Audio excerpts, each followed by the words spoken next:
तो आज हम टॉपिक कवर करने वाले हैं नोड जेएस के बारे में। नोड जेएस को हम यहाँ पे क्यों कवर कर रहे हैं? क्योंकि नोड जेएस के ही मदद से क्या है, हम प्रोजेक्ट्स वगैरह बिल्ड करते हैं। तो नोड जेएस बैकएंड के लिए इंपॉर्टेंट माना जाता है। जब हम जावा स्क्रिप्ट से रिलेटेड चीजों को क्रिएट करते हैं ना, तो वहां पे जब हम बैकएंड लिखते हैं तो वहां पे नोड जेएस एक इंपॉर्टेंट रोल प्ले करता है। तो आज हम नोड जेएस के बारे में समझेंगे कि नोड जेएस क्या है, नोड जेएस कब आया, किसने बनाया और क्यों बनाया। इन सारी चीजों के बारे में हम समझेंगे और आज की डेट में नोड जेएस इतना पॉपुलर क्यों है इसके बारे में भी जानेंगे। तो ठीक है, यहाँ से हम अपने वीडियो को स्टार्ट करते हैं। लेकिन हाँ, नोड जेएस के बारे में बताने से पहले मैं आपको दो चीजें क्लियर करना चाहूंगा। एक, कि ये नोड जेएस का थ्योरेटिकल वीडियो होगा, इसको हम दो पार्ट में कवर करेंगे। ये हमारा पार्ट 1 है। पार्ट 1 हमारा थ्योरेटिकल होगा और पार्ट 2 में हम बात करेंगे प्रैक्टिकल के बारे में, जहां पे मैं आपको कुछ कोड करके अपने नोड जेएस की मदद से हम फाइल्स को क्रिएट करेंगे, नोड जेएस की मदद से हम सर्वर को क्रिएट करेंगे। तो वो सारी चीजें भी मैं आपको दिखाऊंगा। अभी के लिए नोड समझने से पहले हमें कुछ इंपॉर्टेंट टर्मिनोलॉजी को समझना काफी इंपॉर्टेंट है, क्योंकि अगर आपको वो समझ में नहीं आएंगी तो नोड को समझना मुझे नहीं लगता कि फिर पॉसिबल होगा। तो पहले कुछ चीजें आपको क्लियर कर देता हूं। सबसे पहला जो टॉपिक है हमारा, जो हमारी सबसे पहली चीज है, ये है कि सिंगल थ्रेडेड। ये पहला एक टर्म है जो आपने कई बार सुना होगा, सिंगल थ्रेडेड। ठीक है, आपने इस टर्म को कई बार सुना होगा, बट ये होता क्या है इसके बारे में हम डिस्कशन करते हैं। तो मैं आपको बता दूं कि सिंगल थ्रेडेड क्या होता है। मान लो, अगर शुद्ध हिंदी की बात करें, एकदम सिंपल हिंदी में समझने की कोशिश करें, तो एक काम को एक बार में ही खत्म करना मतलब सिंगल थ्रेडेड होता है। मान लो यहाँ पे अगर हम एक रियल वर्ल्ड एग्जांपल की बात करें, तो मानो कि हमारे पास क्या है, ऐसे मान लो कि हमारे पास एक ये है रेस्टोरेंट। ठीक है, हमारे पास क्या है, ये मूव कैसे होगा बेसिकली देखते हैं। ये तो पूरा मूव हो रहा है। अब कोई इशू नहीं, मान लो कि ये हमारा क्या है, रेस्टोरेंट है। और यहाँ पे क्या है, इसको थोड़ा सा और बड़ा कर लेते हैं। इसको थोड़ा सा हम क्या करते हैं, बड़ा कर लेते हैं। दूसरा बन रहा है, चलो। मान लो ये हमारा क्या है, एक रेस्टोरेंट है। ठीक है, और इस रेस्टोरेंट में हमारे पास क्या है, इस रेस्टोरेंट में हमारे पास बेसिकली एक वेटर है। अगर रियल वर्ल्ड एनालॉजी से समझने की कोशिश करें सिंगल थ्रेडेड को, तो हमारे पास मान लो रेस्टोरेंट है और रेस्टोरेंट में क्या है, एक ही वेटर है। तो बेसिकली वो क्या करेगा, और यहाँ पे ऑर्डर्स के लिए हमारे पास जो कस्टमर हैं, मान लो कि हमारे पास जो कस्टमर हैं ये कस्टमर 1। ठीक है,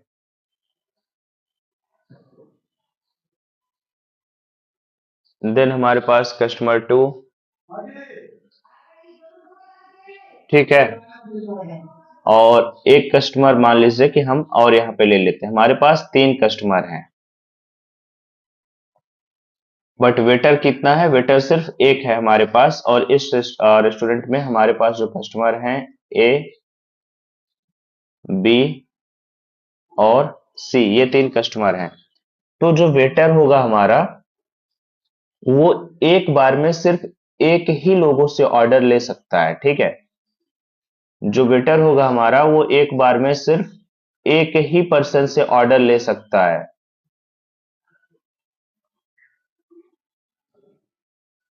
जो वेटर होगा वो एक बार में सिर्फ एक ही पर्सन से ऑर्डर ले सकता है, चाहे वो ए से ले ले या बी से ले ले या सी से ले ले। लेकिन ले सिर्फ ऑर्डर एक से ही सकता है, एक बार में। या फिर क्या कर सकता है कि जो वेटर होगा हमारा, एक ही पर्सन से एक बार में ऑर्डर ले सकता है, और एक बार में एक ही पर्सन को जो भी उसने ऑर्डर दिया होगा उसको सर्व कर सकता है, ठीक है। तो हमारा जो जावा स्क्रिप्ट है ना, जावा स्क्रिप्ट भी हमारा ऐसे ही काम करता है, ठीक है। तो जावा स्क्रिप्ट हमारा क्या करता है, जावा स्क्रिप्ट भी हमारा ऐसे ही काम करता है। कैसे काम करता है कि ये एक टाइम पे एक टाइम पे सिर्फ एक ही काम करती है, काम करता है। इसलिए इसको सिंगल थ्रेडेड कहते हैं। सिंगल थ्रेडेड का मतलब है कि एक टाइम पर सिर्फ एक ही काम को करना। जैसे मान लो इस एग्जांपल में मान लो हमने बात की थी कि हमारे पास क्या है, एक रेस्टोरेंट है। रेस्टोरेंट था जहां पे हमारे पास क्या था, वेटर था। और वेटर क्या करेगा कि एक बार में हमारे पास ये क्या है, ये कस्टमर्स हैं। तो वेटर एक बार में एक ही कस्टमर से ऑर्डर ले सकता है, और उस ऑर्डर को एक टाइम पे एक ही कस्टमर को ऑर्डर मतलब उसका ऑर्डर जो है उसे सर्व भी कर सकता है। मूव क्यों नहीं हो रहा ये?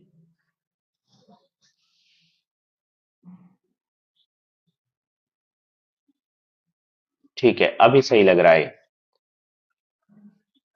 मतलब अभी क्या है, फिर से एक बार समझते हैं कि एक टाइम पे एक ही वेटर जो है एक ही कस्टमर से ऑर्डर ले सकता है। या तो अगर उसने ए से ऑर्डर लिया है तो ए का जब ऑर्डर दे देगा उसे, जो उसने ऑर्डर किया होगा, उसके बाद फिर ये बी से ऑर्डर ले सकता है। या फिर इसने बी से ऑर्डर ले लिया और वो जब बी का ऑर्डर सर्व कर देगा तब फिर ये सी से ऑर्डर ले सकता है। तो अगर एक रेस्टोरेंट है तो एक बार में सिर्फ एक बंदे से ऑर्डर लेगा, और उसे उसका ऑर्डर जब डिलीवर कर देगा, जब सर्व कर देगा, तो ही दूसरे के पास जाएगा। तो एक हमारी ये टर्मिनोलॉजी समझ में आई, सिंगल थ्रेडेड। कई बार आपको सुनने को मिलेगा ये चीज। सिंगल थ्रेडेड का मतलब होता है एक टाइम पर एक ही काम करना। नेक्स्ट हमारी जो टर्मिनोलॉजी है यहाँ पे, उसके बारे में बात कर लेते हैं।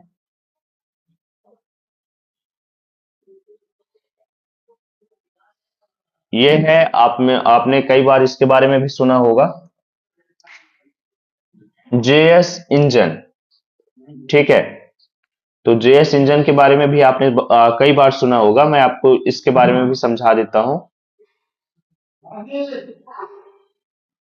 कि जेएस इंजन को ऐसे समझो ना कि ये बेसिकली क्या है, ये है माइंड, है माइंड ऑफ जावा स्क्रिप्ट। ये जावा स्क्रिप्ट का माइंड होता है। जैसे मान लो कि मैं इसको आप कैसे एक्सप्लेन करूं। जैसे मान लो कि हमारे पास क्या है कि हमारे पास खुद का एक माइंड होता है, ह्यूमन बीइंग का एक खुद का माइंड होता है जो उसकी बातों को समझता है, ठीक है। तो ऐसे ही जावा स्क्रिप्ट इंजन जो है ना, ये ब्राउजर के अंदर होता है। और ये बेसिकली ब्राउजर में लिखे गए कोड को समझता है और कंप्यूटर को बताता है कि करना क्या है, ठीक है। तो ये माइंड होता है जावा स्क्रिप्ट का। इसका मेन काम क्या होता है,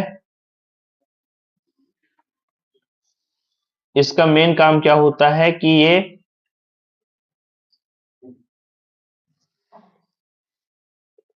ब्राउजर के अंदर होता है, ठीक है। ये जो जावा स्क्रिप्ट इंजन है ये ब्राउजर में होता है, ठीक है। ब्राउजर में होगा, देन फिर क्या करेगा ये, सेकंड चीज ये क्या क्या काम करता है कि ब्राउजर के अंदर होता है और कोड को क्या करता है, कोड को समझता है। देन फिर हमारे जो सिस्टम होता है, हमारा जो कंप्यूटर सिस्टम होता है, सिस्टम्स को बताता है कि एक्चुअल में करना क्या है, ठीक है। तो ये काम होता है हमारे किसका, जावा स्क्रिप्ट इंजन का। आपने इसको कई बार सुना होगा, इस वजह से मैंने आपको यहाँ पे इसके बारे में बताना जरूरी समझा। ये क्या है, जेएस इंजन।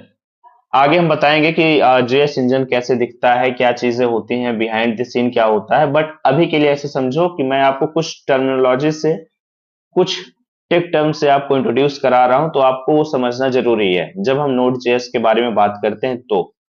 ठीक है, तो जेएस इंजन की हमने बात कर ली। फिर हम डिस्कशन करते हैं, हमारे पास एक और इंटरेस्टिंग टॉपिक आता है, आपने उसके बारे में भी कई बार सुन रखा होगा, बीएट इंजन। ठीक है, तो बीएट इंजन बेसिकली क्या है? ये ऐसे समझो कि अभी तक हमारे पास सिर्फ माइंड था, सिर्फ दिमाग था, बट ये क्या है? ये ये हमारा सुपर फास्ट है, सुपर फास्ट माइंड है। ठीक है, होता है ना कि दिमाग है, मतलब बंदा इंटेलिजेंट है, सुपर इंटेलिजेंट है, इस टाइप से चीजें। तो V8 इंजन हमारा क्या है कि ये हमारा सुपर फास्ट माइंड है, ऐसे समझो। जेएस इंजन सिर्फ माइंड था, V8 engine super fast mind है। कैसे, इसके बारे में भी समझते हैं कि हमने सुपर फास्ट इसको क्यों कहा। तो ऐसे समझो ना कि जो हमारा V8 इंजन है ना,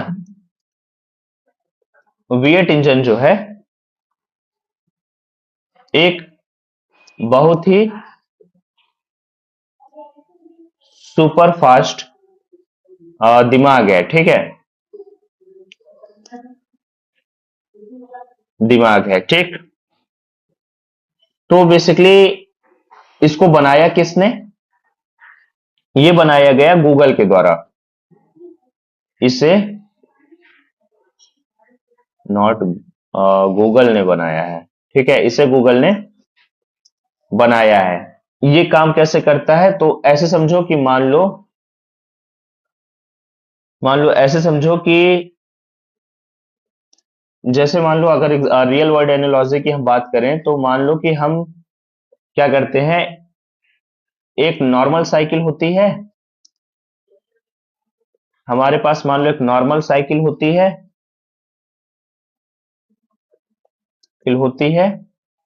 और दूसरी, और एक तरफ मान लो कि रेसिंग बाइक होती है। दोनों में डिफरेंस है ना? मान लो अगर रियल वर्ल्ड एनालॉजी की बात करें, तो एक नॉर्मल साइकिल होती है और एक हमारे पास मान लो कि एक रेसिंग बाइक होती है। तो बेसिकली V8 इंजन जो होता है ना, जो V8 इंजन होता है,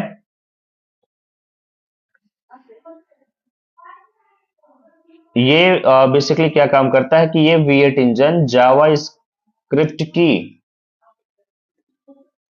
दुनिया का रेसिंग बाइक है। ठीक है,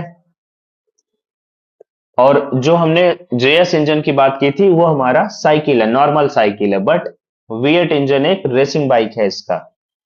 और इसका जो काम होता है, ये काम ये होता है कि कोड को फटाफट एग्जीक्यूट कर देता है, चला देता है। ठीक है,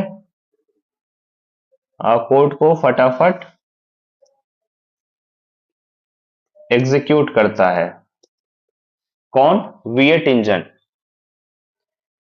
तो आई होप कि आपको V8 इंजन समझ में आया होगा कि V8 इंजन एक काफी सुपर फास्ट इंजन है जावा ब्राउजर में, जिसे गूगल ने बनाया है। और ये ऐसे अगर समझेंगे रियल वर्ल्ड एनालॉजी की, तो मान लो हमारे पास एक नॉर्मल साइकिल होती है जिसको हम जावा स्क्रिप्ट इंजन बोल दें, और एक हमारे पास रेसिंग बाइक होती है जिसे हम V8 इंजन कहते हैं। तो बेसिकली V8 इंजन का काम होता है कि जावा स्क्रिप्ट कोड को फटाफट रन करना। नेक्स्ट, आपने एक और टर्मिनोलॉजी कई बार सुनी होगी, इसके बारे में भी आपको पता होना चाहिए, क्योंकि अगर ये चीजें आपको पता नहीं है, तो आगे फिर जो मैं आपको टर्म बताने वाला हूं, वहां पे आपको दिक्कत होगी, आपको चीजें समझ में थोड़ा सा कम आ सकती हैं। इसीलिए मैं आपको पहले इन चीजों को क्लियर कर देता हूं। एक आपने सुना होगा इवेंट लूप, या आपने सुना होगा कॉल बैक, पढ़ भी रखा होगा आपने इसके बारे में। बट मैं आपको समझाता हूं कि ये एक्चुअल में होते क्या है। इवेंट लूप, कॉल बैक, इनका काम क्या होता है, ठीक है।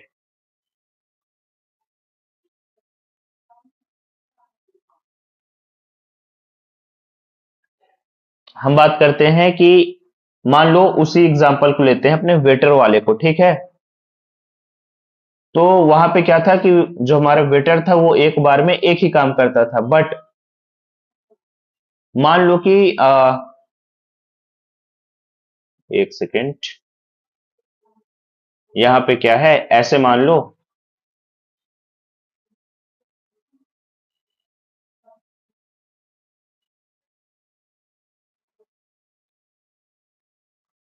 यहाँ पे है कि हमारे पास जो वेटर है इसने ऑर्डर लिया और किचन में ऑर्डर दे दिया,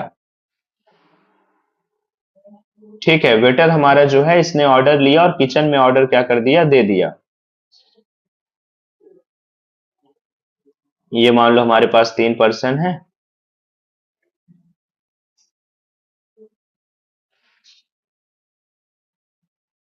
सॉरी, ये हमारे पास 3 पर्सन है।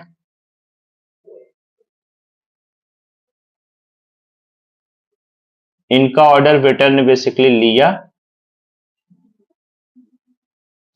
ये कस्टमर है मान लो ए, ये बी और ये सी। वेटर क्या करेगा,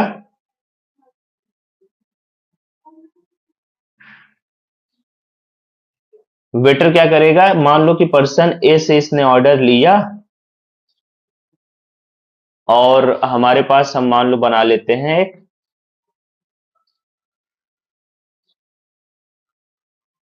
एक हम यहाँ पे क्रिएट कर लेते हैं अपने किचन को, ठीक है। तो वेटर क्या करेगा कि मान लो पर्सन ए का ऑर्डर यहाँ पे इसने लिया और इस ऑर्डर को ले जाके इसने कहा दे दिया, किचन में। ऑर्डर इसने लिया और इस ऑर्डर को ले जाके इसने कहा दे दिया, किचन में, ठीक है। अब इस ऑर्डर को बनने में जितना टाइम लगेगा, इस ऑर्डर को बनने में जितना टाइम लगेगा, तो वेटर यहाँ वेट नहीं करेगा, यहाँ पे रुक के इंतजार नहीं करेगा इसके बनने के लिए, बल्कि ये क्या करेगा, ये दूसरे कस्टमर के पास जाएगा। ये अब इसको बनने का इंतजार नहीं करेगा, बल्कि ये क्या करेगा, ये एक दूसरे कस्टमर के पास जाएगा जिस टाइम पे ए का ऑर्डर यहां प्रिपेयर हो रहा होगा, ठीक है। जिस टाइम पे एक ऑर्डर यहाँ प्रिपेयर हो रहा होगा उस टाइम पे वेटर हमारा वेट नहीं करेगा, बल्कि ये दूसरे बंदे के पास जाएगा और उससे ऑर्डर लेगा। जब जब ये खाना यहाँ बन जाएगा, जो इसका ऑर्डर है जब यहाँ प्रिपेयर हो चुका होगा, तो वेटर क्या करेगा, इस ऑर्डर को यहाँ से लेगा। जब इसका फूड यहाँ पे प्रिपेयर हो जाएगा तो वेटर क्या करेगा, किचन से इसको बताया जाएगा कि हाँ आपका ये ऑर्डर हो गया, तो ये बेसिक क्या करेगा, यहाँ से इस ऑर्डर को लेगा और इस ऑर्डर को ले जाके ये इसको रिटर्न कर देगा, मतलब इसको सर्व कर देगा। समझ में आया, काफी आसान है। पहले केस में क्या था कि वेटर एक टाइम पे सिर्फ एक ही बंदे का ऑर्डर लेता था और उसको सर्व करता था, बट इस केस में क्या है कि हमारे पास जो वेटर है वो मान लो कि कस्टमर ए से उसने ऑर्डर ले उसका ऑर्डर उसने रिसीव किया और उस ऑर्डर को उसने ले जाके किचन में दे दिया कि भैया इनको ये चाहिए, आप ये बना के दो, ठीक है।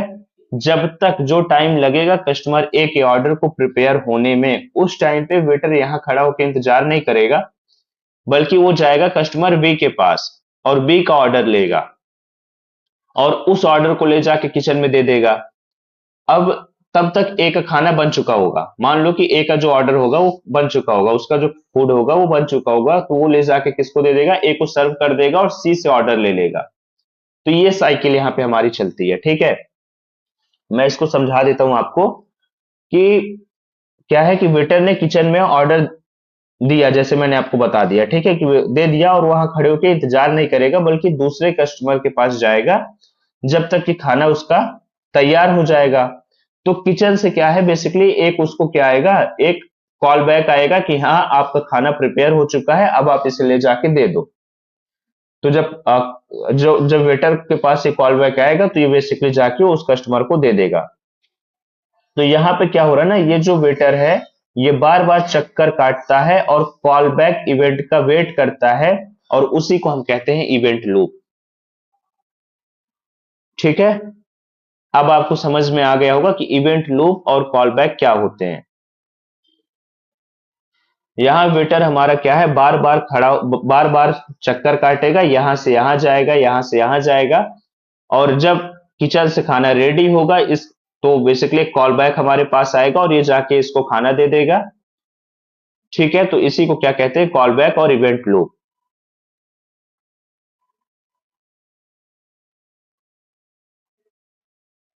अब देखो, अब हमारे पास जो, अब हम अपने टॉपिक से थोड़ा सा नोड जेएस की तरफ बढ़ते हैं। ठीक है, थोड़ा सा नोड जेएस की तरफ बढ़ते हैं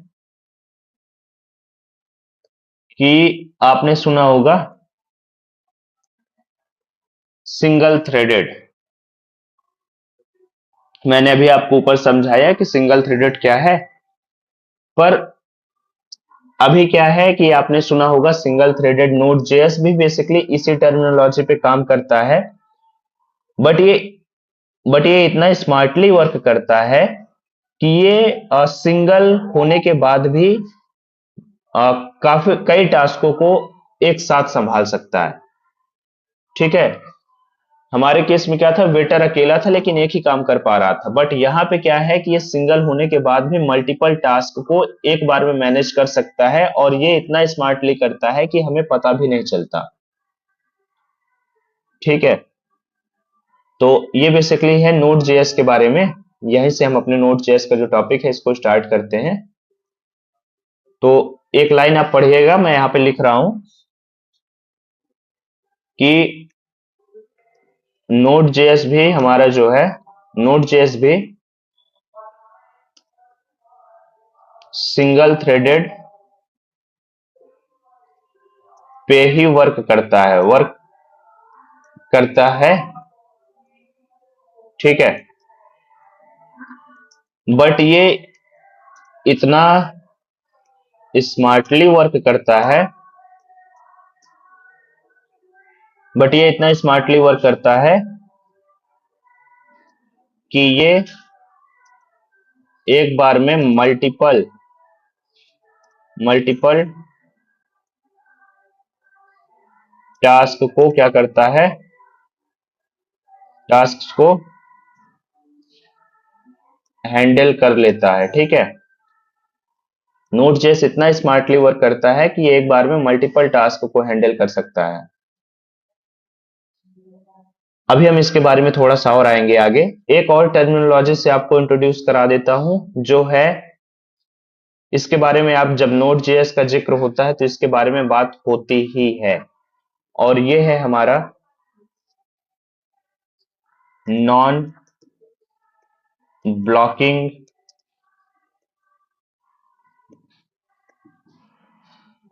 ठीक है, इनपुट आउटपुट। इसको अगर हम सिंपल तरीके से समझने की कोशिश करें तो इसका मतलब है कि रुको मत, काम करो। ठीक, नॉन ब्लॉकिंग इनपुट आउटपुट का मतलब क्या होता है, रुको मत काम करो।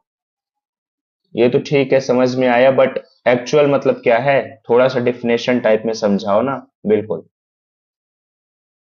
मैं आपको ये जरूर समझाऊंगा डेफिनेशन के फॉर्म में।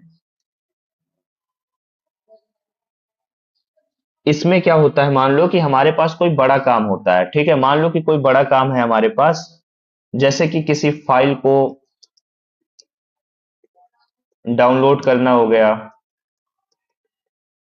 ठीक है, किसी फाइल को डाउनलोड करना हो गया, तो बेसिकली क्या है ना कि नोड जेएस उसके लिए रुकता नहीं है, बल्कि पैरेलली दूसरे टास्क को परफॉर्म करना स्टार्ट कर देता है, और ये काम हमारा एक तरफ चलता रहता है, ये वाला टास्क हमारा एक साइड एग्जीक्यूट होता रहता है, और पैरेलल में नोड जेएस दूसरे टास्क को भी परफॉर्म करना स्टार्ट कर देता है। ठीक है, रुकता नहीं है, ये वेट नहीं करता कि ये हो जाए उसके बाद फिर आगे बढ़ेगा, ऐसा नहीं होता।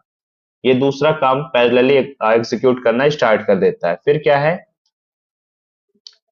तो अभी आपको ये नॉन ब्लॉकिंग समझ में आया होगा, इसमें ब्लॉकिंग का क्या मतलब है।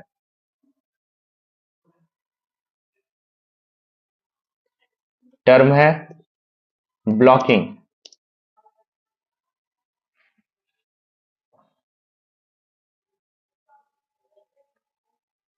ब्लॉकिंग का क्या मतलब है यहाँ पे? अभी जब हम रेस्टोरेंट का एग्जांपल ले रहे थे तो वहां पे था कि जो हमारा वेटर था ना वो तब तक खड़ा रहता था जब तक कि खाना बन नहीं जाता था। ठीक है, ब्लॉकिंग का मतलब है रेस्टोरेंट के एग्जांपल में जो हमारा वेटर था वो तब तक वेट करता था जब तक ऑर्डर प्रिपेयर नहीं हो जाता था। ठीक है, हो जाता था।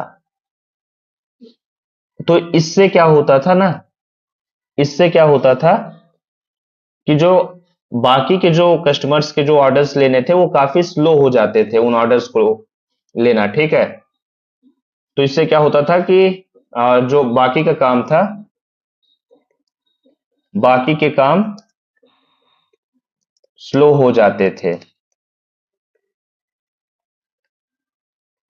फिर हमारे पास एक और टर्मिनोलॉजी है यहाँ पे, नॉन ब्लॉकिंग का क्या मतलब है? नॉन ब्लॉकिंग का सिंपल सा यही मतलब है जो मैंने आपको बताया कि ये यहाँ रुक के इंतजार नहीं करेगा बल्कि साथ में ही दूसरे टास्क को परफॉर्म करना स्टार्ट कर देगा।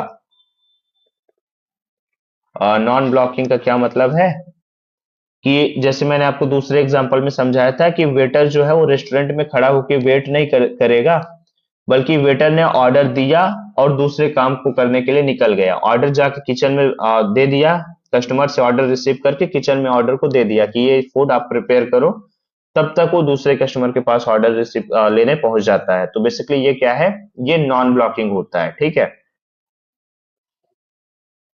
तो इससे बेसिकली क्या होता है कि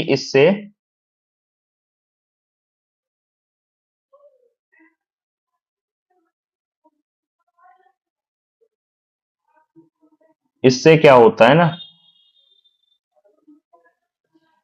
इससे जो हमारा सिस्टम होता है, सिस्टम ब्लॉक नहीं होता, ब्लॉक नहीं होता है। ठीक है, इससे हमारा सिस्टम ब्लॉक नहीं होता है।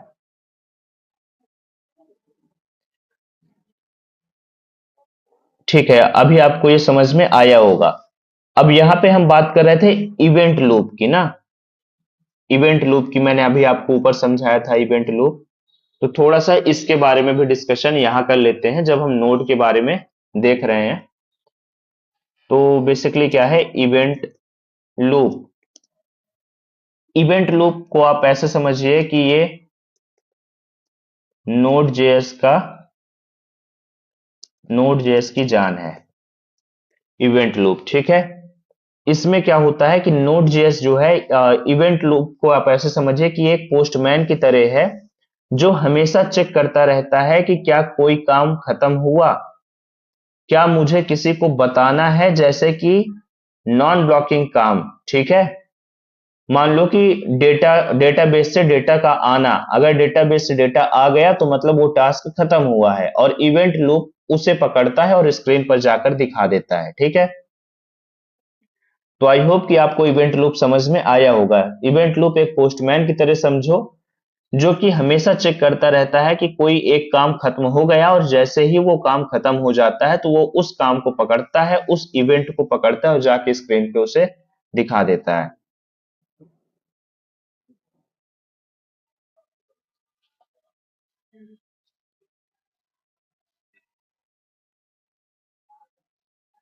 ठीक है, तो अभी तक आपको इन चीजों के बारे में समझ में आ गया होगा। सिंगल थ्रेडेड क्या होता है इसके बारे में हमने समझ लिया। जेएस इंजन क्या है, माइंड ऑफ जावास्क्रिप्ट, जावास्क्रिप्ट का दिमाग। और जावास्क्रिप्ट इंजन काम कैसे करता है, तो ये बेसिकली ब्राउजर में होता है और कोड को समझता है और सिस्टम को बताता है कि एक्चुअल में करना क्या है। और V8 इंजन क्या है, ये सुपर फास्ट माइंड बोल सकते हो। ठीक है, जिसमें काफी चीजें होती हैं, जेट वगैरह जस्ट इन टाइम कंपाइलर वगैरह ये सारी चीजें यूज होती हैं। बट इसके बारे में अभी जानने की जरूरत नहीं है, आप बस इन टर्मिनोलॉजी को समझो कि हाँ ये कुछ होता है। जब भी हम नोड जेएस की बात करेंगे तो हम इसके बारे में जरूर डिस्कस करते हैं, इसलिए मैंने आपको ये टर्मिनोलॉजी पहले ही समझा दी है। इवेंट लूप, कॉल बैक क्या होता है मैंने आपको ये भी समझाया, एग्जाम्पल की मदद से भी ये डिटेल आपको ये चीजें समझाई मैंने। देन फिर सिंगल थ्रेडेड क्या होता है, नोड जेएस भी सिंगल थ्रेडेड पे ही वर्क करता है, बट ये क्या करता है, ये इतना स्मार्टली वर्क करता है कि ये एक बार में मल्टीपल टास्क को हैंडल कर लेता है, इससे कोई इशू नहीं होता।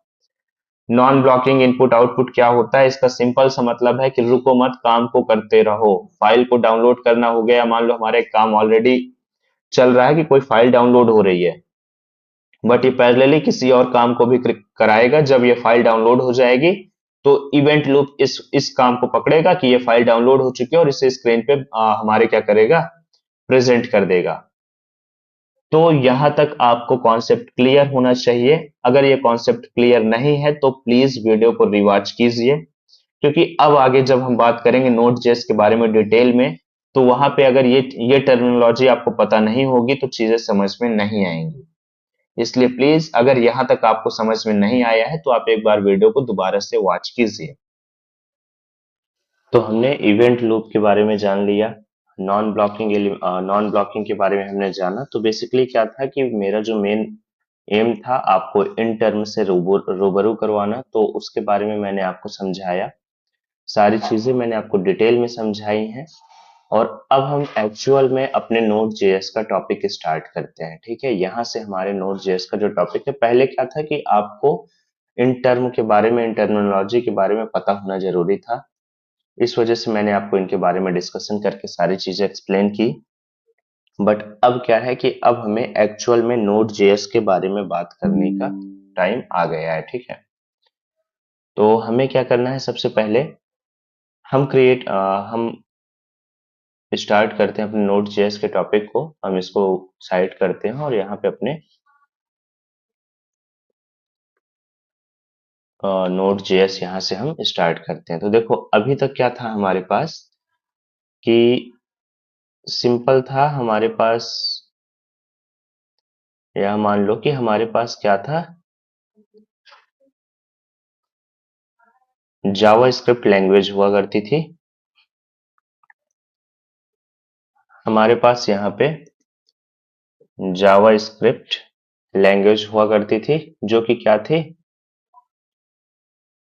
ठीक है, हमारे पास जावा स्क्रिप्ट लैंग्वेज हुआ करती थी।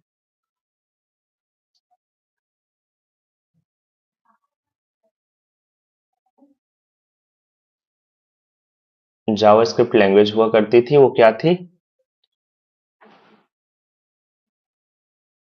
सिंगल थ्रेडेड थी। ठीक है, हमने इसके बारे में बात की कि सिंगल थ्रेडेड क्या होता है। तो जावा स्क्रिप्ट लैंग्वेज हमारी क्या थी, सिंगल थ्रेडेड लैंग्वेज थी। और ये किसके हेल्प से काम को इफिशिएंटली कर पाती थी, किसके हेल्प से काम को ये क्या इफिशिएंटली कर पाती थी, तो ये किसी भी काम को इफिशिएंटली कर पाती थी बाय यूजिंग क्या, बाय यूजिंग इवेंट लूप, या जिसको हम क्या कहते हैं, कॉल बैक कहते हैं। ठीक है, कॉल बैक की मदद से ये टास्क को हमारे क्या करती थी, इफिशिएंटली कर पाती थी। ठीक है, तो अभी आपको ये समझ में आया होगा कि हमारे पास जावा स्क्रिप्ट लैंग्वेज थी, सिंगल थ्रेडेड थी, और इवेंट लूप कॉल बैक की मदद से ये क्या करती थी, काम को इफिशिएंटली तरीके से परफॉर्म कर पाती थी। देन फिर क्या था, यहीं पे हमारे पास ये हमारे बेसिकली मान लो कि एक ब्राउजर की विंडो है। ठीक है, क्या है ये, एक ब्राउजर की विंडो इसे आप मान लो। इसमें आपको जावा स्क्रिप्ट के बारे में मैंने बताया और इवेंट लूप के बारे में मैंने आपको ऊपर समझाया था कि ये क्या होते हैं दोनों। अब मान लो कि बेसिकली ये क्या है, हमारे ब्राउजर की विंडो है। ठीक है, या इसको आप मान लो कि ये जावा स्क्रिप्ट का इंजन है। ये हमारे लिए ज्यादा अच्छा होगा कि आप इसको मान लो कि जावा स्क्रिप्ट का क्या है, एक इंजन है। यहाँ पे क्या है, जावा स्क्रिप्ट का जो इंजन था हमारे पास, अभी के लिए आप इसे मान लो कि ये क्या है, हमारा जावा स्क्रिप्ट का इंजन है। ठीक है,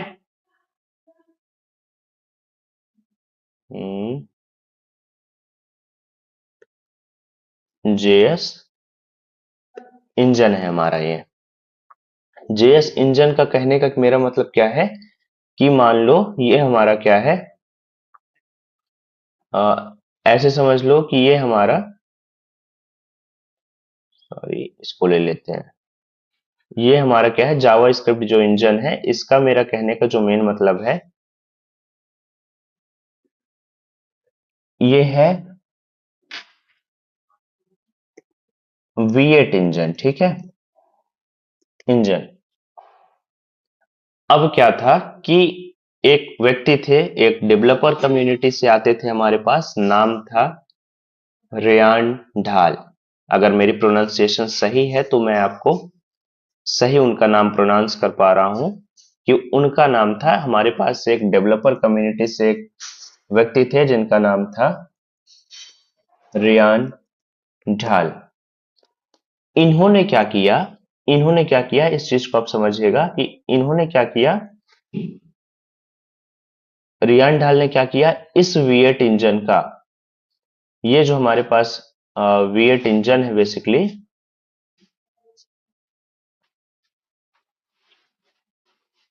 इस V8 इंजन का इन्होंने क्या किया, सपोर्ट एक्सटेंड कर दिया।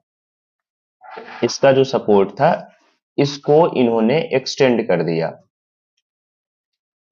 किसने, रियान डाल ने इस V8 इंजन के सपोर्ट को एक्सटेंड कर दिया। तो जब इन्होंने इसके सपोर्ट को एक्सटेंड किया तो क्या हुआ कि एक नई चीज क्रिएट हुई जिसे हम कहते हैं नोड जेएस। जब इन्होंने इसके सपोर्ट को एक्सटेंड किया तो हमारे पास एक नई चीज क्रिएट होके आई जिसे हम कहते हैं नोड जेएस। ठीक है, समझ में आया। नोड जेएस क्या है, नोड जेएस बेसिकली पहले क्या था कि एक जावा स्क्रिप्ट थी हमारे पास, जो लैंग्वेज हुआ करती थी, सिंगल थ्रेडेड लैंग्वेज थी। ठीक है, इवेंट लूप और कॉल बैक वगैरह का यूज करके, फंक्शंस का यूज करके हमारे लिए ये टास्क को इफिशिएंटली परफॉर्म करने का काम करती थी। और हमारे पास जावा स्क्रिप्ट का एक इंजन था जो कि ब्राउजर में होता है, जिसको गूगल ने बनाया था, उसको कहते हैं V8 इंजन। मैंने इसकी कहानी आपको ऊपर बताई थी। V8 इंजन के सपोर्ट को एक डेवलपर थे रियान ढाल, जिन्होंने इसके सपोर्ट को क्या किया, एक्सटेंड कर दिया। तो हमारे पास क्या बन के आ गई, नोड जेएस। ठीक, तो अब अगर हम डेफिनेशन की बात करें तो हम यहां पे कह सकते हैं हम यहां पे कह सकते हैं कि नोड जेएस क्या है, node JS is the extended version of V8 engine. V8 engine का नोड जेएस क्या है, एक्सटेंडेड वर्जन है। ठीक है, नोड जेएस क्या है, V8 इंजन का एक एक्सटेंडेड वर्जन है। फिर और दूसरी चीज जो सबसे इंपॉर्टेंट है कि एक्सटेंडेड वर्जन है, ठीक है, समझ में आ गया। देन फिर क्या है कि नोड जेएस क्या है, एक रन टाइम है, is the run time environment of Java script. भैया ये रन टाइम से मतलब क्या है, ये तो चलो आपने हमें समझा दिया कि ये एक्सटेंडेड वर्जन है V8 इंजन का, जो आपने हमें बताया यहाँ पे। ठीक है, V8 इंजन का एक्सटेंडेड वर्जन है नोड जेएस, बट ये रन टाइम इन्वायरमेंट क्या है, बिल्कुल मैं आपको ये समझाता हूं। ठीक है, अभी के लिए आप ऐसे मान लो अभी के लिए आप ऐसे मान लो कि हमारी जो जावा स्क्रिप्ट हुआ करती थी, ये मान लो हमारे ब्राउजर का विंडो है। ठीक है, ये ब्राउजर का क्या है, विंडो है।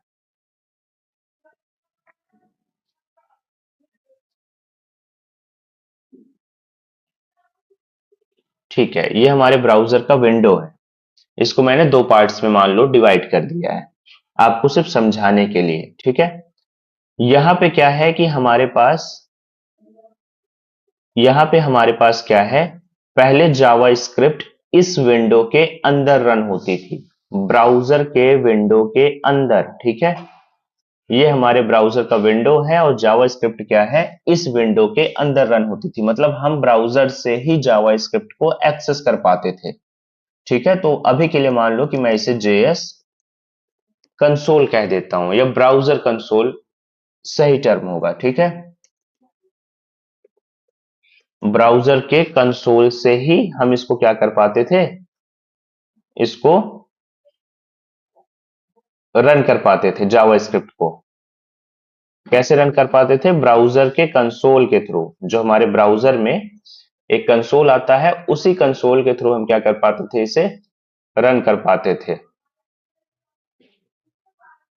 फिर क्या हुआ कि जब हमारे पास रियान ढाल ने नोड जेएस को क्रिएट कर दिया, V8 इंजन के सपोर्ट को एक्सटेंड करके, तो हम क्या करने लगे कि अब हम इस ब्राउजर विंडो के बाहर, हम क्या करने लगे, इस ब्राउजर विंडो के बाहर, ये हमारा क्या है,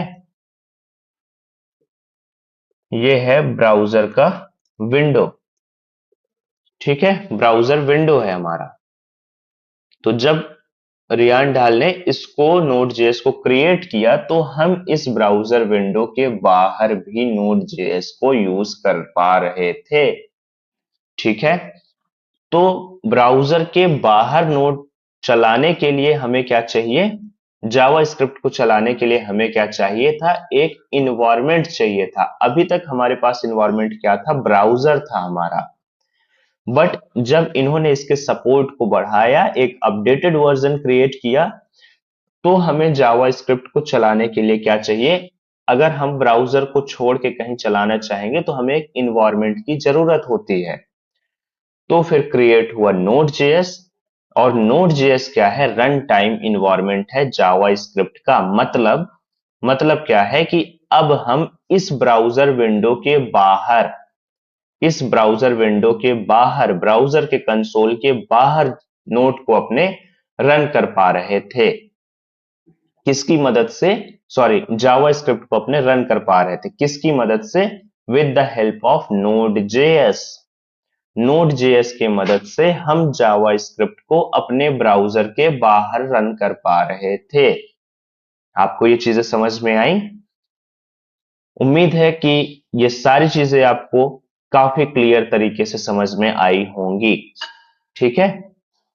तो हम नोड जेएस को बाहर रन कर पा रहे थे जावा स्क्रिप्ट को अपने, with the help of node JS.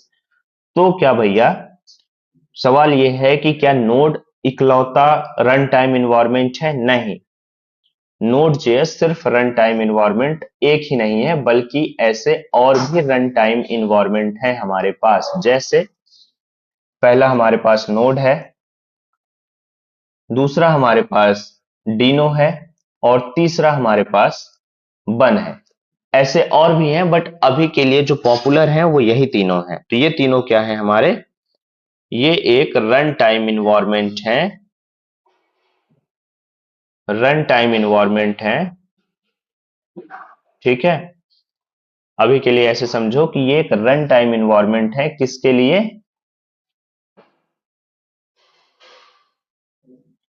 मैं आपको समझा देता हूं रन टाइम इन्वायरमेंट क्या होता है। इन्वायरमेंट वो होता है, वो होता है जो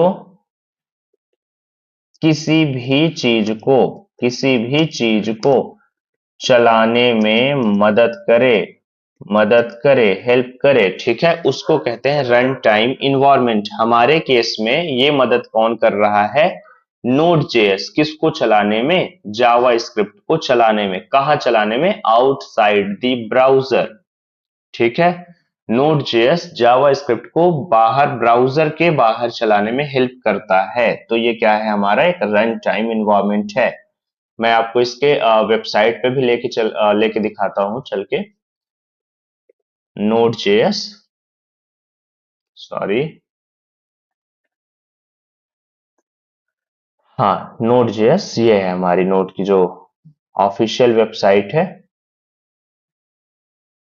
तो आप यहाँ पे देख पा रहे होंगे कि इसमें इन्होंने लिख रखा है कि रन जावा स्क्रिप्ट एवरीवेयर, इसकी मदद से जावा स्क्रिप्ट को कहीं भी रन कर सकते हैं। तो वही है जो मैंने आपको बताया कि ये जावा स्क्रिप्ट का रन टाइम इन्वायरमेंट है नोड जेएस। ठीक है, फिर इन्होंने बता रखा है कि नोड जेएस क्या है, फ्री है, ओपन सोर्स है, क्रॉस प्लेटफॉर्म है और जावा स्क्रिप्ट रन टाइम इन्वायरमेंट है that's let's developer create server, जो कि हेल्प करता है सर्वर को क्रिएट करने में, वेब एप्लीकेशन को क्रिएट करने में और कमांड लाइन टूल और स्क्रिप्टिंग को बनाने में ये हमें क्या करता है, हेल्प करता है। इसके बारे में अगर आप और जानना चाहते हैं तो डॉक्स में जाके चेक कर सकते हैं। तो ये थी कहानी हमारी नोड जेएस की।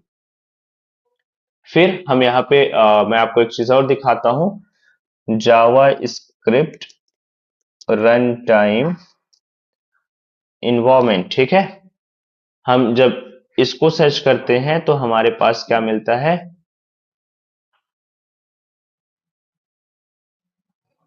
हमारे पास क्या है, चलिए अगर हमें पता है तो हम सीधे सर्च करते हैं डीनो। ठीक है, डीनो के बारे में देख लेते हैं, dino.com ये है। ठीक है, ये क्या है बेसिकली, ये क्या है, डीनो क्या है, ओपन सोर्स है, ये भी JavaScript run time for the modern web app. ठीक है, मॉडर्न ऐप वेब, तो ये भी क्या है, हमारा जावा स्क्रिप्ट रन टाइम है। और इसी तरीके से जैसे मैंने आपको बन के बारे में बताया, तो बन भी हमारा क्या है, रन टाइम इन्वायरमेंट है नोड जेएस का। ठीक है, आपको ये समझ में आया होगा। अब हम बात करते हैं थोड़ा सा डेफिनेशन के बारे में। जैसे हमने दो डेफिनेशन यहां देखी कि नोड जेएस एक एक्सटेंडेड वर्जन है V8 इंजन का, अगर आपसे कोई पूछता है तो आप ये बता देंगे, कोई इशू नहीं है इसमें। और नोड जेएस क्या है, रन टाइम इन्वायरमेंट होता है जावा स्क्रिप्ट का। इसी तरीके से हम कुछ डेफिनेशन को और देखते हैं। ठीक है, जैसे कि मैंने आपको पढ़ाया था कि सिंगल थ्रेडेड के बारे में और नॉन ब्लॉकिंग इनपुट आउटपुट और इवेंट लूप के बारे में मैंने आपको समझाया था। तो नोड जेएस क्या है, node JS is single threaded, single threaded है। नोड जेएस क्या है, सिंगल थ्रेडेड है और नॉन ब्लॉकिंग है। मैंने आपको इसके बारे में भी बताया था, नॉन ब्लॉकिंग क्या होता है, और क्या है, नॉन ब्लॉकिंग आईओ ऑपरेशंस। ठीक है, किसकी मदद से, विथ इवेंट लूप के साथ, इवेंट लूप। ये क्या है, सिंगल थ्रेडेड है, नॉन ब्लॉकिंग है और इवेंट लूप सपोर्ट करता है के साथ। ठीक है, नेक्स्ट क्या है, ठीक है, नेक्स्ट हम बात करते हैं कि नोड जेएस क्या है। अभी हमने इनकी वेबसाइट पे पढ़ा था कि node JS is, node is open source. Open source का मतलब क्या है कि नोड जेएस ओपन सोर्स है। ओपन सोर्स कोई चीज क्या होती है, जब किसी भी चीज को फ्रीली अवेलेबल करा दिया जाता है सभी के लिए, मतलब कोई भी उसका कोड चेक कर सकता है, उसमें मॉडिफिकेशन कर सकता है और अपने अकॉर्डिंग उसको मॉडिफाई करके कस्टमाइज करके यूज कर पाता है फ्रीली। उसका कोई लाइसेंस वगैरह आपको लेने की जरूरत नहीं होती, उसको कहते हैं ओपन सोर्स। ठीक है, तो ये क्या है, ओपन सोर्स है। और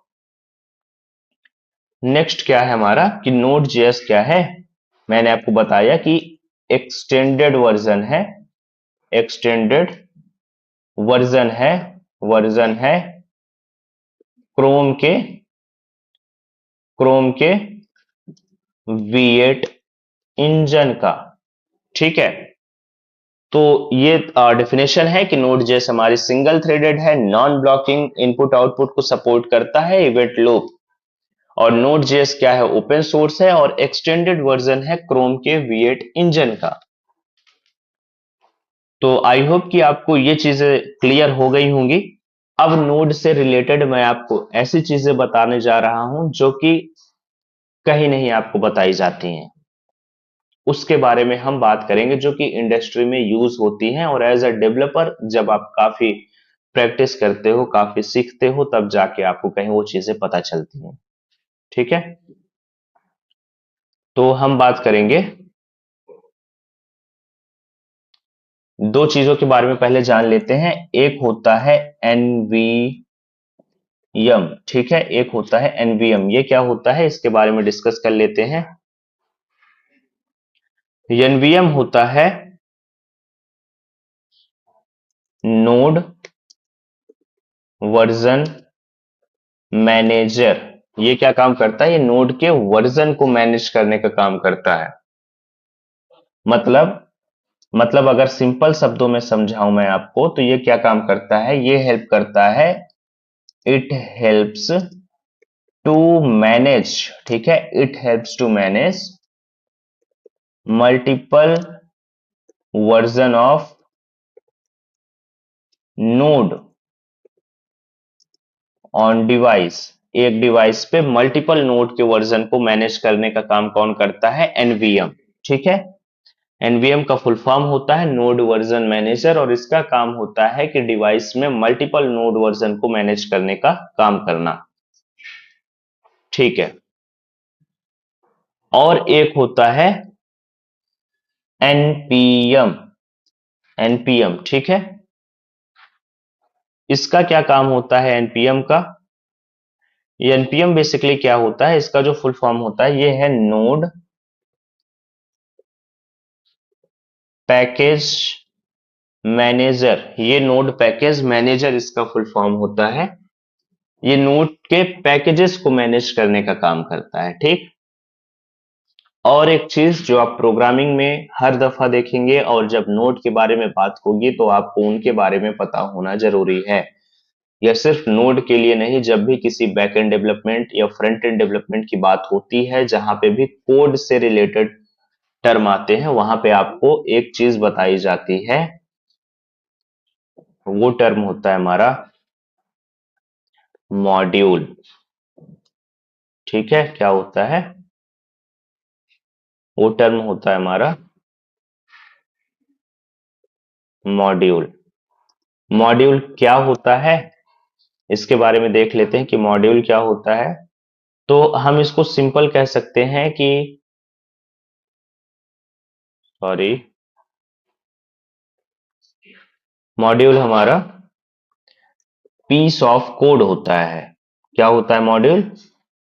piece of code in JS. यहां पे मैं जेएस लिख रहा हूं, बट जब किसी भी प्रोग्रामिंग लैंग्वेज की बात होती है तो ये सिर्फ पीस ऑफ कोड ही होता है।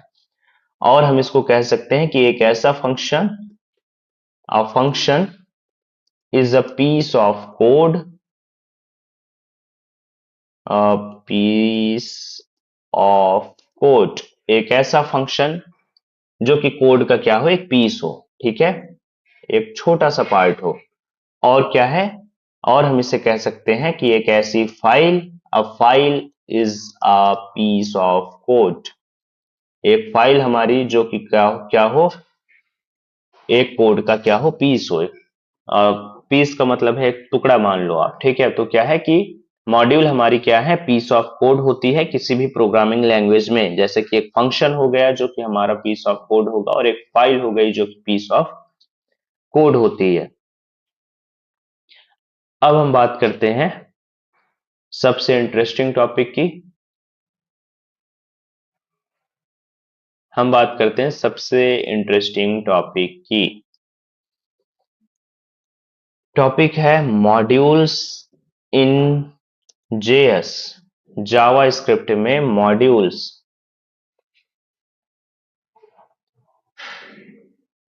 तो हम क्या करेंगे अभी फिलहाल में?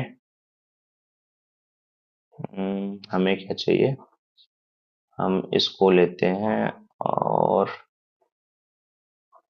ठीक है, आई थिंक चेक करते हैं, ठीक है। तो हम बात करेंगे मॉड्यूल्स इन जेएस। उससे पहले मैं आपको बताना चाहूंगा कि नोड जेएस में या जेएस में मॉड्यूल तीन तरीके के होते हैं हमारे पास, ठीक है। क्या होते हैं मॉड्यूल? ऐसे समझिए कि तीन तरीके के मॉड्यूल होते हैं। इसको हम इरेज करते हैं, मैं आपको ऐसे समझा देता हूं। ठीक है। मॉड्यूल्स इन जेएस, जेएस में मॉड्यूल तीन तरीके के होते हैं। जो फर्स्ट होता है, जो फर्स्ट मॉड्यूल होता है इसको हम कहते हैं, नंबरिंग करके समझाऊं ज्यादा आसान रहेगा ना। ठीक है। जो फर्स्ट मॉड्यूल होता है हमारा, ये होता है कोर, या हम इसे कहते हैं इनबिल्ट मॉड्यूल। कोर मॉड्यूल या इनबिल्ट मॉड्यूल। जो हमारा सेकंड मॉड्यूल होता है, इसको हम कहते हैं बेसिकली कस्टम या यूजर डिफाइन मॉड्यूल। ठीक है। और जो थर्ड हमारा मॉड्यूल होता है, तीसरे तरीके का जो मॉड्यूल होता है, उसको हम कहते हैं थर्ड पार्टी मॉड्यूल, जो कि किसकी मदद से होता है, एनपीएम की मदद से हम करते हैं। तो आपको समझ में आया कि नोड जेएस में जो मॉड्यूल्स होते हैं हमारे, वो तीन तरह के होते हैं। कोर मॉड्यूल या इनबिल्ट भी हम इसे बोलते हैं, कस्टम मॉड्यूल जिसे हम यूजर डिफाइन मॉड्यूल कहते हैं, और एक थर्ड पार्टी मॉड्यूल होता है हमारे पास, जो कि हम एनपीएम की मदद से यूज करते हैं। मॉड्यूल्स मैंने आपको बताया कि मॉड्यूल क्या होता है, एक सिंपल पीस ऑफ कोड होता है जावा स्क्रिप्ट में। तो जावा स्क्रिप्ट में हमारे पास जो मॉड्यूल होते हैं वो तीन तरीके के होते हैं। ठीक है। जावा स्क्रिप्ट में जो मॉड्यूल होते हैं वो बेसिकली क्या है, तीन तरीके के मॉड्यूल हमारे पास होते हैं। कौन कौन से? कोर या इनबिल्ट मॉड्यूल, कस्टम या यूजर डिफाइन, और थर्ड पार्टी एनपीएम। अब हम थोड़ा सा और बात करते हैं, उसके बाद फिर हम इन मॉड्यूल्स के बारे में जानेंगे। अभी के लिए क्या है, मैं आपको एक चीज बता दूं, जो कि हर बार हर दफा आप मुझे देखेंगे या किसी भी डेवलपर को, या किसी भी जो बंदा कोड कर रहा होगा जिसको आप देखेंगे, जिससे आप सीखेंगे, तो हर बार आप एक चीज देखेंगे कि वो दो चीजें यूज करता है। वो दो चीजें यूज करेगा, एक यूज करेगा इंपोर्ट का, और जो दूसरा यूज करेगा वो यूज करेगा एक्सपोर्ट का। ठीक है। तो इनके बारे में हम जान लेते हैं कि ये क्या होता है, क्योंकि बहुत से लोगों को इस पे प्रॉब्लम आती है। जब वो इस पे काम करते हैं तो उन्हें क्या होता है, प्रॉब्लम आती है। तो इंपोर्ट में बेसिकली क्या होता है, इंपोर्ट कहाँ पे यूज होता है, तो ऐसे समझो, मैं इसको आपको हिंदी में समझाता हूं कि जहां पे मॉड्यूल को यूज करना हो, ठीक है, यूज करना होता है, वहां पे हम इंपोर्ट सिंटेक्स यूज करते हैं, या इंपोर्ट कीवर्ड का यूज करते हैं। जहां पे मॉड्यूल को यूज करना होता है वहां हम इंपोर्ट यूज करते हैं। ठीक है। होता है वहां हम इंपोर्ट सिंटेक्स या कीवर्ड यूज करते हैं। ठीक है। तो इंपोर्ट यूज करते हैं। और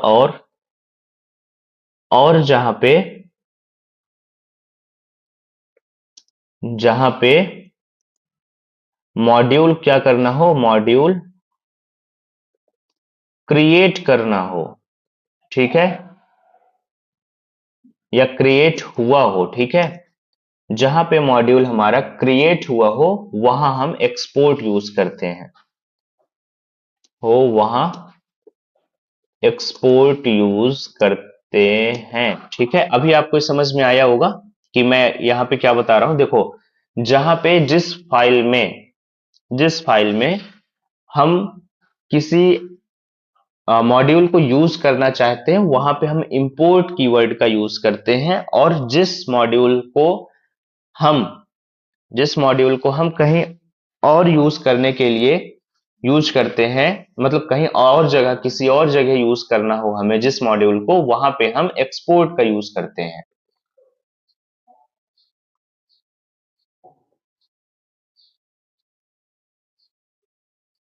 तो अभी क्या है कि हमने इंपोर्ट और एक्सपोर्ट के बारे में भी समझ लिया है। अब हम बेसिकली क्या करेंगे, हम समझेंगे कि हम कैसे किसी मॉड्यूल को इंपोर्ट करते हैं और एक्सपोर्ट करते हैं, ठीक है। इसके बारे में पहले हम समझ लेते हैं। इंपोर्टिंग एंड एक्सपोर्टिंग ऑफ या मॉड्यूल्स, ठीक है। कैसे हम किसी मॉड्यूल को इंपोर्ट करते हैं या एक्सपोर्ट करते हैं, हम इसके बारे में समझ लेते हैं। तो बेसिकली क्या होता है कि नोड जेएस में हमारे पास दो तरीके के मॉड्यूल्स होते हैं। क्या होता है? नोड जेएस में हमारे पास दो तरीके के मॉड्यूल्स होते हैं। Node JS have two types of modules. कौन कौन से होते हैं इसके बारे में भी डिस्कशन कर लेते हैं। एक हमारे पास होता है, इसको मैं आपको ऐसे बॉक्स में समझाऊंगा तो आपको काफी अच्छे से समझ में आएगा, ठीक है। आई थिंक ठीक है।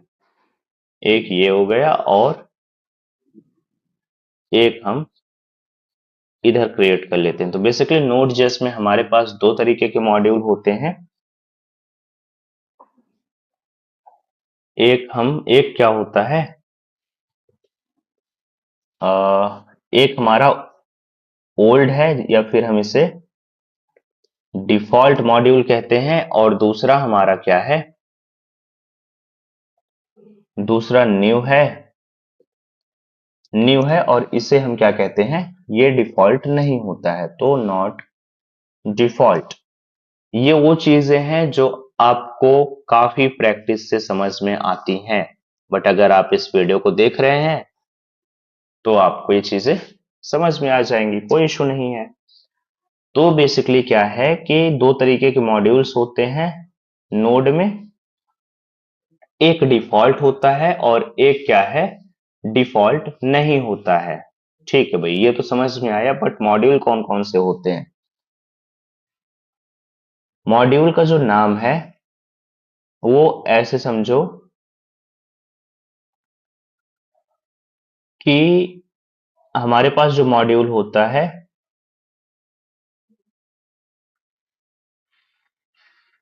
ये बेसिकली हमारे पास होता है सीजेएस। सीजेएस तो ठीक है भैया, सीजेएस तो आप समझा दिए, बट ये सीजेएस होता क्या है इसके बारे में डिस्कस करना जरूरी है ना, कि सीजेएस होता क्या है। क्या होगा, ये छोटा नहीं होगा क्या?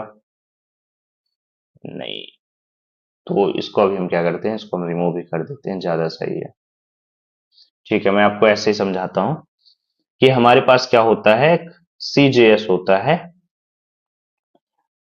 सीजेएस ये क्या है, इसको बोलते हैं हम कॉमन जेएस, ठीक। तो इसमें हम एक्सपोर्ट कैसे करते हैं और इंपोर्ट कैसे करते हैं, इसको समझ लेते हैं, ठीक है। तो अभी बेसिकली जो हमारा सीजेएस है ये ओल्ड डिफॉल्ट होता है, इसको हम पहले यूज करते थे, बट अभी करेंटली जो यूज करते हैं वो हम ज्यादातर इसको यूज करते हैं, ठीक। बट ठीक है, इसको जो रिक्वायर करने का या एक्सपोर्ट करने का जो हमारा सिंटेक्स होता था वो कुछ ऐसे होता था, देखिए कैसे। यहां पे हम यूज करते थे मॉड्यूल डॉट एक्सपोर्ट्स का, ठीक है, एक्सपोर्ट का या एक्सपोर्ट्स का, ठीक। नेक्स्ट चीज जो हम यहां यूज करते थे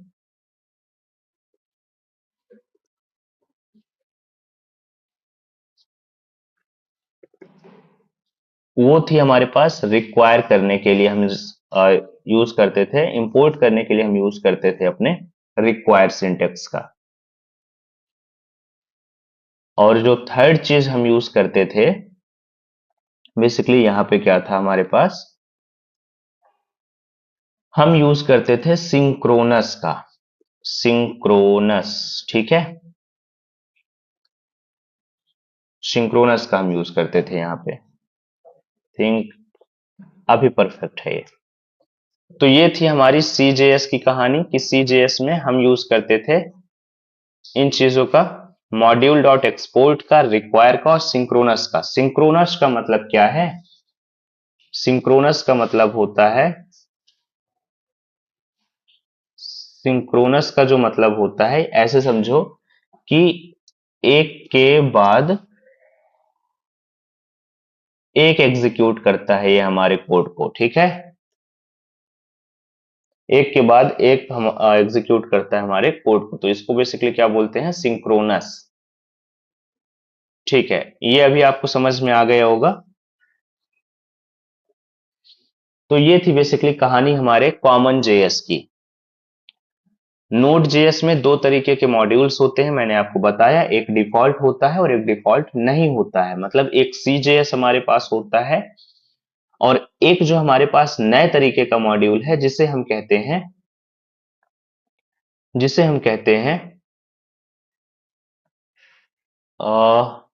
यम जेएस। यम जेएस बेसिकली क्या होता है? मॉड्यूल जेएस, मॉड्यूल जेएस, ठीक है। इसमें बेसिकली क्या करते हैं, इसमें हमें एक्सपोर्ट करने का जो सिंटेक्स होगा हमारा वो सिंपल होता है।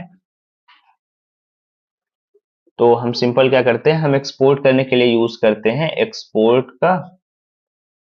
एक्सपोर्ट का या फिर हम क्या यूज करते हैं, एक्सपोर्ट डिफॉल्ट का, ठीक है। इसका यूज हम करते हैं जब हम एमजेएस का यूज करते हैं। दूसरी चीज, इंपोर्ट करने के लिए हम सिंपल यूज करते हैं इंपोर्ट का, और यहां पे हम यूज करते हैं एसिंक्रोनस का, एसिंक्रोनस का, ठीक। तो अभी आपको ये समझ में आ गया होगा क्लियर कि यहाँ पे क्या था, कि जैसे हमने बात की कि नोड जेएस के हमारे पास दो तरीके के मॉड्यूल होते हैं, एक सीजेएस होता है और एक एमजेएस होता है। अब इससे हुआ क्या कि अब आप जब भी कोई कोड देखेंगे तो आपको ये समझ में आ जाएगा कि ये जो हमारा पार्ट है, मतलब ये जो हमारा कोड है, ये सीजेएस मॉड्यूल का यूज करके किया गया है या फिर हमारे एमजेएस मॉड्यूल को यूज करके ये कोड किया गया है। तो ये चीजें आपको क्लियर हो जाएंगी जब भी आप कोई कोड देखेंगे। और मैं आपको एक चीज बता दूं कि बेसिकली क्या है,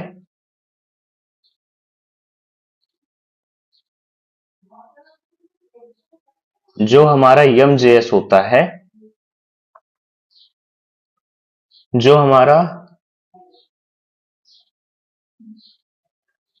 यम जेएस होता है, ये बाय डिफॉल्ट नहीं होता है, बाय डिफॉल्ट नहीं होता है, ठीक है। इसे हम कैसे यूज कर पाते हैं, तो इसे हम यूज कर पाते हैं by using dot M J S, ठीक है। M dot M J S extension का यूज करके हम इसे यूज कर पाते हैं। क्या है? डॉट एक्सटेंशन का, सॉरी TION एक्सटेंशन का यूज करके हम इसे यूज कर पाते हैं एमजेएस को, ये बाय डिफॉल्ट नहीं होता। थर्ड क्या है कि ये हमें पैकेज डॉट जेसन के अंदर, पैकेज डॉट जेसन फाइल के अंदर हमें क्या होता है, वहां पे दिया होगा हमारे पास पैकेज डॉट जेसन फाइल के अंदर जब हम जाएंगे तो बेसिकली वहां पे हमें जाना है, वहां पे हमें जाना होगा इसके लिए, सॉरी, वहां पे हमें जाना होगा पैकेज डॉट जेसन के अंदर हम टाइप देखेंगे और टाइप में हमें डिफाइन करना पड़ता है, क्या डिफाइन करना पड़ता है? मॉड्यूल। तब हम एमजेएस को यूज कर पाते हैं। आई होप कि आपको ये क्लियर होगा। फिर से मैं एक बार इसको रिपीट कर देता हूं कि नोड जेएस में हमारे पास दो तरीके के मॉड्यूल होते हैं। जब भी हम कोई कोड बेस बनाते हैं, जब भी हम कोई कोड लिखते हैं, कोई भी बैकएंड या फ्रंट एंड जब भी हम कोड करते हैं नोड जेएस का यूज करके, वहां पे हमारे पास दो तरीके के जो मॉड्यूल्स होते हैं वो होते हैं। एक होता है जो कॉमन जेएस होता है और दूसरा होता है मॉड्यूल जेएस। जो कॉमन जेएस है वो पुराना था और ये डिफॉल्ट था जो नोड के साथ आता है, और जो मॉड्यूल जेएस है ये नया है और ये नोड जेएस के साथ बाय डिफॉल्ट नहीं आता है। कॉमन जेएस में मॉड्यूल को इंपोर्ट करने के लिए हम यूज करते थे मॉड्यूल डॉट एक्सपोर्ट का, और सॉरी, एक्सपोर्ट करने के लिए मॉड्यूल डॉट एक्सपोर्ट का यूज करते थे, और मॉड्यूल को इंपोर्ट करने के लिए अपने फाइल में, अपने कोड बेस में यूज करने के लिए हम यूज करते थे रिक्वायर का। जब हम नोड जेएस के बारे में, फाइल्स के बारे में बात करेंगे, या हम सर्वर वगैरह जब क्रिएट करके मैं आपको दिखाऊंगा यहाँ पे प्रैक्टिकली, तो फिर हम इसके बारे में डिटेल में बात करेंगे। अभी क्या है, अभी के लिए सिर्फ आप थ्योरी पर्पज से समझिए कि एक्सपोर्ट के लिए मॉड्यूल डॉट एक्सपोर्ट यूज करते थे कॉमन जेएस में, और इंपोर्ट के लिए रिक्वायर का यूज करते थे कॉमन जेएस में, और सिंक्रोनस कुछ होता है इसके बारे में हम बात करेंगे। इसका सिंपल सा मतलब है कि जब हमें एक के बाद एक कोड को अपना एग्जीक्यूट करना हो तो सिंक्रोनस यूज करते हैं, और जब हमें एक साथ पैरेलली कोड को एग्जीक्यूट करना होता है तो हम एसिंक्रोनस का यूज करते हैं, ठीक है। और यही सेम चीज जब हमें मॉड्यूल डॉट जेएस में करनी होती है तो एक्सपोर्ट के लिए या तो हम एक्सपोर्ट यूज करते हैं या फिर हम एक्सपोर्ट डिफॉल्ट का यूज करते हैं, और इंपोर्ट करने के लिए हम सिंपल इंपोर्ट को यूज करते हैं, और वही सिंक्रोनस के बजाय यहाँ पे एसिंक्रोनस हम यूज करते हैं एसिंक्रोनसली टास्क को परफॉर्म करने के लिए। बट जो मॉड्यूल डॉट जेएस होता है ये हमारा बाय डिफॉल्ट नहीं होता है, ये dot module JS extension use करके हम यूज कर पाते हैं, और इसके लिए हमें पैकेज डॉट जेसन के अंदर जाना होता है, और वहां पे फाइल टाइप के अंदर, सॉरी, टाइप के अंदर जाके हमें डिफाइन करना होता है, हमें डिफाइन करना होता है कि जो इसका टाइप होगा वो क्या होगा, वो मॉड्यूल होगा, तब जाके हम एमजेएस को यूज कर पाते हैं। तो ये थी बेसिकली हमारी नोड की कहानी।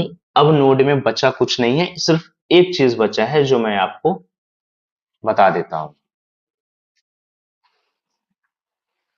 तो इसके बारे में हम डिस्कस कर लेते हैं। जो एक चीज बची है वो होती है फाइल। क्योंकि जब भी हम कोई प्रोजेक्ट वगैरह, या जब भी हम किसी प्रोजेक्ट में काम करते हैं तो हमारा जो पूरा काम होता है वो किस पे होता है, फाइल्स पे, ठीक है। तो फाइल्स कैसे यूज करते हैं, तो बेसिकली नोड ने हमें एक बाय डिफॉल्ट चीज दे रखी है जिसे हम कहते हैं एफएस मॉड्यूल।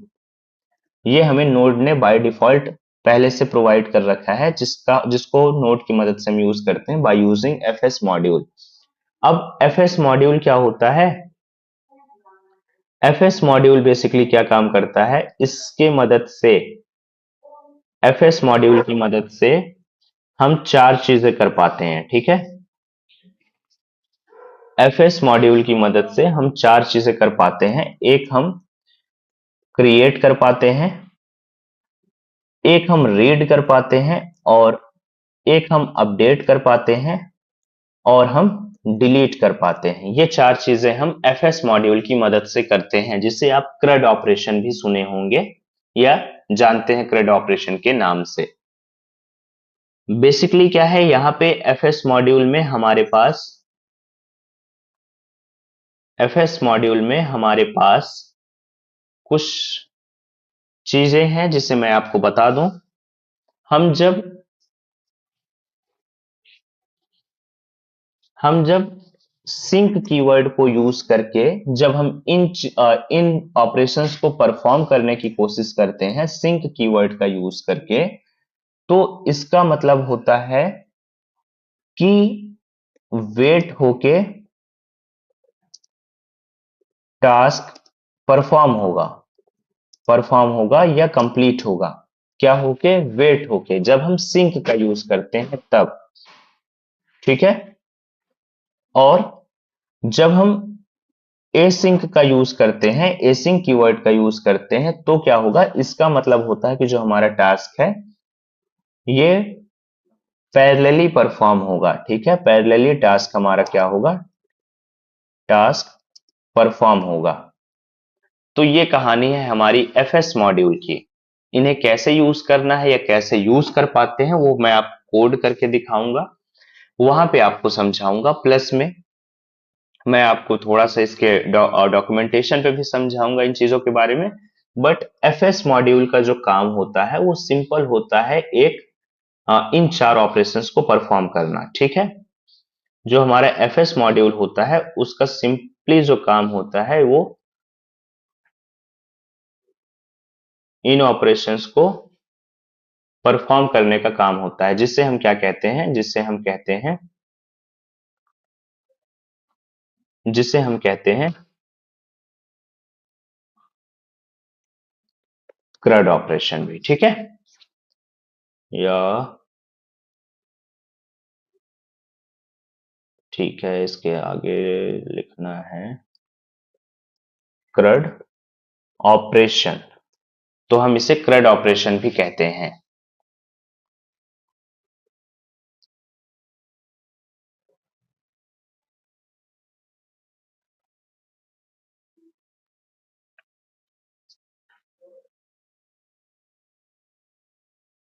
तो बेसिकली आपको ये समझ में आ गया होगा। अब यहाँ पे आपको कहीं पे भी कोई प्रॉब्लम नहीं होनी चाहिए।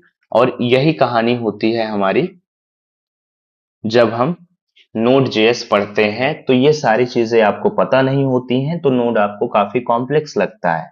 बट ऐसा कुछ है नहीं, नोड के लिए बस बेसिक रिक्वायरमेंट्स दो चीजें हैं। एक है कि आपको जावा स्क्रिप्ट अच्छे से आनी चाहिए, क्योंकि नोड हमारा जेएस ही है। बस एक एक हमें क्या प्रोवाइड कर देता है, करंट टाइम इन्वायरमेंट प्रोवाइड कर देता है जेएस को चलाने के लिए। एक प्लेटफॉर्म, आप समझिए कि एक प्लेटफॉर्म होता है नोड, जो कि हमें हेल्प करता है जावा स्क्रिप्ट को यूज करने के लिए।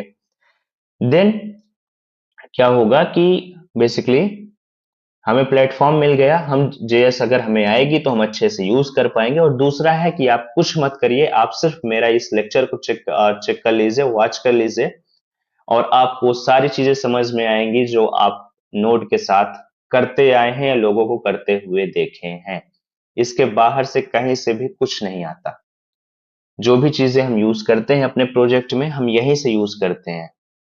मैं आपको एक बार रिवीजन कर देता हूं, इसके बाद फिर हमारा एक वन शॉट वीडियो मैं प्रोवाइड करूंगा, जहां पे हम बात करेंगे नोड जेएस में इन जिन टॉपिक के बारे में हमने इस पे थ्योरेटिकल बात की है, तो उस वीडियो में हम प्रैक्टिकल देखेंगे ये सारी चीजें परफॉर्म करके, और वहां पे मैं आपको इससे रिलेट करा के बता पाऊंगा कि हाँ ये सिंगल थ्रेडेड थी तो ये कैसे काम कर रहा था। तो इस टाइप से हम सारी टॉपिक को समझेंगे वहां पे। अभी के लिए मैं एक बार रिवीजन कर देता हूं, ताकि ये वीडियो काफी वैसे भी लॉन्ग हो रहा है, बट कोई इश्यू नहीं है। अगर आप अपने जिंदगी के सिर्फ 2 घंटे देकर आप इस वीडियो को वॉच कर लेते हैं, 1.5 घंटे देकर अगर आप इस वीडियो को देख लेते हैं, तो आपको नोड जेएस फिर कहीं और से देखने की जरूरत नहीं पड़ेगी, और वो अभी तब जब आप हिंदी में सर्च कर रहे हो तो बेसिकली क्या है, जावास्क्रिप्ट हमारी सिंगल थ्रेडेड लैंग्वेज है। सिंगल थ्रेडेड का मतलब होता है कि मान लो एक वेटर है, एक रेस्टोरेंट के एग्जांपल से मैंने आपको समझाया था कि एक वेटर है, वो एक टाइम पे सिर्फ एक ही काम करेगा। या तो वो कस्टमर ए से ऑर्डर ले पाएगा एक बार में, या कस्टमर बी से, या फिर वो कस्टमर सी के पास जाके ऑर्डर ले लेगा, लेकिन एक बार में सिर्फ एक ही बंदे का ऑर्डर वो ले सकता है। ठीक है, फिर क्या है कि जावास्क्रिप्ट इंजन की हमने बात की थी, ये क्या है, ये माइंड ऑफ जावास्क्रिप्ट होता है। बेसिकली क्या है कि जब हम जावास्क्रिप्ट कोड को अपने ब्राउजर पे लिखते हैं या कंसोल पे लिखते थे पहले, अब तो खैर हम आउट ऑफ द ब्राउजर लिखने लग गए हैं। तो इंजन का काम ये था कि ब्राउजर में हम कोड को लिखते थे तो ये समझता था कोड को, और फिर इस सिस्टम को इंस्ट्रक्शंस देता था कि एक्चुअली इस कोड के साथ हमें क्या करना है। V8 engine super fast engine था।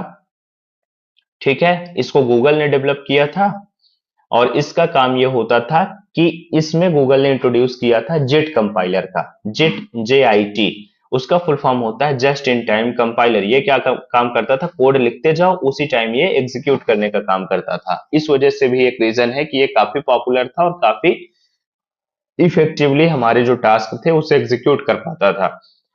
इवेंट लूप की हमने बात की थी कि इवेंट लूप में क्या हो रहा था कि हमारा जो वेटर था वो कस्टमर एक ऑर्डर ले लेता था और जाके किचन में ऑर्डर दे देता था, और जब तक उसका फूड प्रिपेयर होता था तब तक ये कस्टमर बी के पास जाके ऑर्डर ले लेता था, और जैसे ही कस्टमर ए का ऑर्डर यहाँ फूड प्रिपेयर हो गया तो ये जाके इसे सर्व कर देता था, और यहाँ से ऑर्डर इसका ले लेता था, सी का।